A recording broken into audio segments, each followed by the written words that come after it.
সেই ধনখিনিয়ে নিশ্চয় এটা ভাল পদক্ষেপে হৈছে আৰু ভাল কামতে ব্যৱহাৰ হ'ব। কি কামত ব্যৱহাৰ কৰাৰ বাবে আপোনাক মই কওঁ মানে প্ৰথম কথা সেইখন ইউনিভাৰ্চিটিৰ লগত মই তাৰ আৰম্ভণিৰ পৰা যুক্ত তাৰ এক্সিকিউটিভ কাউন্সিলৰ মই মেম্বাৰ তাতে মাটি মানে খোলা মাঠটোৰ পৰা আৰম্ভ কৰি মই আছোঁ আৰু আগৰ যিজন ভিচি দীপক শৰ্মা ডক্টৰ দীপক কুমাৰ শৰ্মা তেওঁ মোক খুব উৎসাহ থকা মানুহ মোক মানে যিমানখিনি পাৰে তেওঁৰ লগত মই আছোঁ তেওঁ খুব ভাল এতিয়া যিজন ভিচি মই থাকোঁ মিটিংবিলাকত মই বহুত ভাল লাগে তেওঁ প্ৰহ্লাদ যোশী ইমানেই ভাল চিনচিয়াৰ ইমানেই হেৰি মানে যিজনে হেৰি কৰে নেক্সট যিজন তেওঁতো পাৰফেক্ট হ'ব লাগিব এটা অনুষ্ঠান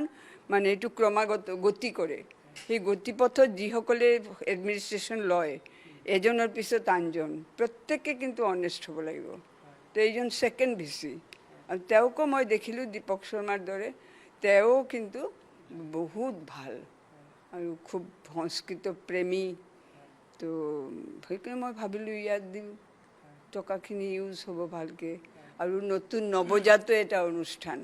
নৱজাত অনুষ্ঠানক আমাৰ হেল্প কৰা উচিত মই ভাবোঁ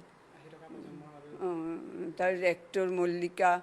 তেওঁ মোৰ খুব মৰমৰ তেওঁ খুব আমাৰ লগত ভৰি মিলাই চলে তো ফলত কামখিনি মই ভাবোঁ আগুৱাব সদায় গৱেষণাৰ কাৰণে মই আগতে অলপ দিছিলোঁ মই টেষ্ট কৰিছোঁ যে টকাখিনি তেওঁলোকে কেনেকৈ ইউজ কৰে এতিয়া মই বহুতে মোক কৈছে ইমান টকা বাইদেউ কেনেকৈ বা ইউজ কৰে আপুনি দি দিলে মই ক'লোঁ নহয় মই আগতে টেষ্ট কৰিছোঁ আৰু অলপ ক'ৰবাত দিছোঁ কিন্তু কোনেও টকা পালে শেষ কিন্তু তেওঁলোকে প্ৰতি মুহূৰ্তত সুধিছে কি কৰিম আপুনি যে টকা দিলে মই প্ৰথমেই কৈছোঁ ৰিচাৰ্চৰ কাৰণে একদম তেওঁলোকে ধুনীয়াকৈ মানে সেইখিনি টকা ৰিচাৰ্চৰ ফেচিলিটি বহুতখিনি কৰিছে কাম আৰু তাতে আছে কম্পিউটাৰ কিনিছে তো মই দেখিলোঁ তেনেহ'লে মই নেক্সট ফেজ আগুৱাব পাৰোঁ মই চ' মই খুব ছেটিছফাইড ভাল লাগিছে মোৰ দিবলৈ আৰু তাতে মোৰ ষ্টুডেণ্ট আছে বহুত ভাল পোৱা তো তেওঁলোকেও মোক বহুত হেল্প কৰে ইনস্পায়াৰ কৰে তো ফলত মই এতিয়া উইচ কৰিম ইউনিভাৰ্চিটিটো আৰু আগুৱাই যাওক আৰু ভাল হওক আৰু গভমেণ্টৰ ইউনিভাৰ্চিটিক ছাপোৰ্ট কৰক তাতকৈও ডাঙৰ কথা নলবাৰী অসমৰ সংস্কৃত অধ্যয়নৰ পীঠস্থান সেইকাৰণে ইনচিডেণ্টেলি তাতেই ইউনিভাৰ্চিটি হ'ল আৰু সেই সুযোগটো মই ল'ব পাৰিলোঁ I feel proud of myself যে মই নলবাৰীত দিব পাৰিছোঁ তো এইখিনি কথা আৰু বেলেগ বেলেগ শৈক্ষিক প্ৰতিষ্ঠানকো আপোনালোকে দিছিলে ইয়াৰ পূৰ্বেও মই সৰু সুৰা মই দিছোঁ কিছুমানক যি বহুত যেনে কামৰূপ অনুসন্ধান সমিতিৰ লগত মই জড়িত বহুত পুৰণি অনুষ্ঠান বাইদেউ আমি গম পালোঁ যে অধিক পইচা থকাটো সেইটো এটা বাৰ্ডেন হয় এতিয়া ছাৰেও ক'লে সেই কথাটো জীৱনত চলিবলৈ মানুহক বৰ বেছি পইচাও নালাগে যদি আমি সুখী হ'ব পাৰোঁ বাইদেউ এতিয়া কেনেকুৱা লাগিছে দান কৰাৰ পাছত মইতো দান কৰিছোঁ মনে মনে মই এতিয়া দেখোন মই ইমান পাব্লিচিটি নিবিচাৰোঁ মই মানে এতিয়া মই পাব্লিক ফিগাৰ হৈ গৈছোঁ কিন্তু এইটো মই খুব মানে নিজৰ মনে কাম কৰি ভাল পাওঁ মই কোনোদিনেই মই নাভাবোঁ যে মোৰ এটা পাব্লিচিটি হওক মানে এতিয়া বুজাটো আঁতৰিলে এতিয়া একদম মই I am free income tax দিব লাগে ইমান কিয় দিম এটা ভাল কামত দিওঁ একদম মই খুব ভাল লাগিছে ধন্যবাদ থাকিল মই ছাৰৰ পৰা আৰু এটা কথা মই জানিবলৈ চেষ্টা কৰিম ছাৰ মই প্ৰথমেই কৈছিলোঁ আৰু আপুনিও কৈছে যে যিহেতু বেছিকৈ থকাটো বুজা এতিয়া কেনেকুৱা লাগিছে দান কৰাৰ পাছত ছাৰ সেই বুজাটো আঁতৰাৰ পাছত টকাত বেংকত পৰি আছে মইতো কিবা পৰি আছে কি হেৰি আছে জমা হৈ আছে মইতো একো গম নাপাওঁ বৰ শান্তিত আছোঁ কিন্তু পকেটৰ পৰা যদি 10 টকা হেৰাই যায় নহয় বৰ কষ্ট হয় ইছৰাম 10 টকাটো ক'লৈ গ'ল বেংকত এই যে বাহিৰে গুচি গৈছে এই লাগিছে যেন এইটো আমাৰ টকা নহয় দিয়া এতিয়া দেখিছে যে এইখন চৰকাৰে লাহে লাহে বিশ্ববিদ্যালয়সমূহক লাহে লাহে উন্নতি কৰি আছে। বাইদেউ আপোনালোকৰ দৰে যদি জনহিতৈষী লোক ওলায় চৰকাৰখনৰ কাৰণেও কিন্তু যথেষ্ট ভাল হ'ব শিক্ষা ক্ষেত্ৰখনক আগুৱাই নিয়াৰ ক্ষেত্ৰত। কিবা অনুৰোধ থাকিব নেকি মুখ্যমন্ত্ৰীলেও? আপোনালোকে ইমান এটা মহৎ কাম কৰিছেই যিহেতু, তেওঁ প্ৰয়াস কৰি আছে লখিমপুৰতে হওক নলবাৰী বা অন্যান্য প্ৰান্তত লাহে লাহে বিশ্ববিদ্যালয়সমূহ গঢ় দিয়াৰ। সময় লাগিব এই ৰিভলিউচনটো হ'বৰ কাৰণে। কিবা আহ্বান থাকিব নেকি? মোৰ চৰকাৰৰ প্ৰতিও আহ্বান, আমাৰ অসমৰ চবৰ প্ৰতিও আহ্বান, ৰাইজৰ প্ৰতিও, যে বিশ্ববিদ্যালয় হওক বা মহাবিদ্যালয়ে হওক বা বিদ্যালয়ে হওক, সেইটো আৰু মাধ্যমিকেই হওক বা প্ৰাথমিক বিদ্যালয়ে হওক, কৰি আছে আৰু কৰিব। আমাৰ আশা, আমি কেতিয়াও নিৰাশাবাদী নহয় দেই। আমাৰ আশা আজি কৰা নাই তো কি হ'ল, কালি কৰিব। তা আজিলৈকে যিখিনি হোৱা নাই সেইখিনিৰ কাৰণে চৰকাৰক গালি পাৰি লাভ নাই, বৰঞ্চ গিভ দেম অপৰচুনিটি, যে আজিলৈকে কৰা নাই কোনো কথা নাই, আপোনালোকে কালিৰ পৰা কৰক। কাৰণ আফটাৰ অল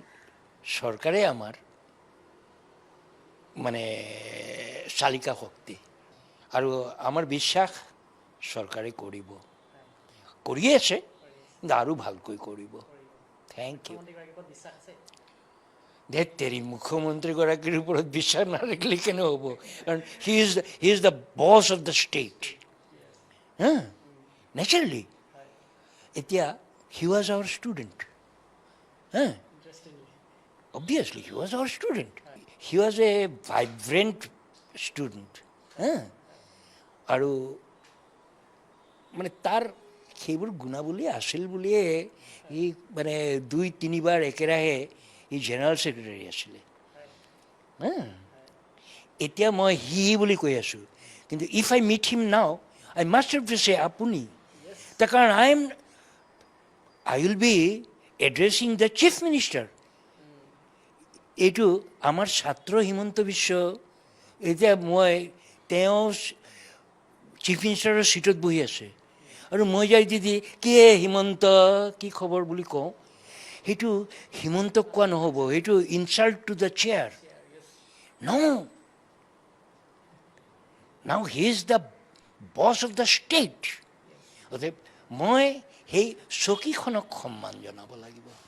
কিবা স্মৃতি ছাৰ মনত আছে নেকি সেই সময়ত লগ পোৱা মুখ্যমন্ত্ৰীগৰাকীক? সেইটো আপোনাৰ ছাত্ৰ আছিল, আপোনালোকৰ ছাত্ৰ আছিল বাইদেউ। He was a very good debater. আৰু সেই যে ডিবেট, মানে আমি তেতিয়াই কৈছিলোঁ বোলে বাপৰে ইমান ধুনীয়াকৈ কথা ক'ব পাৰে। আজিকালি ইউ উইল ফাইণ্ড হিম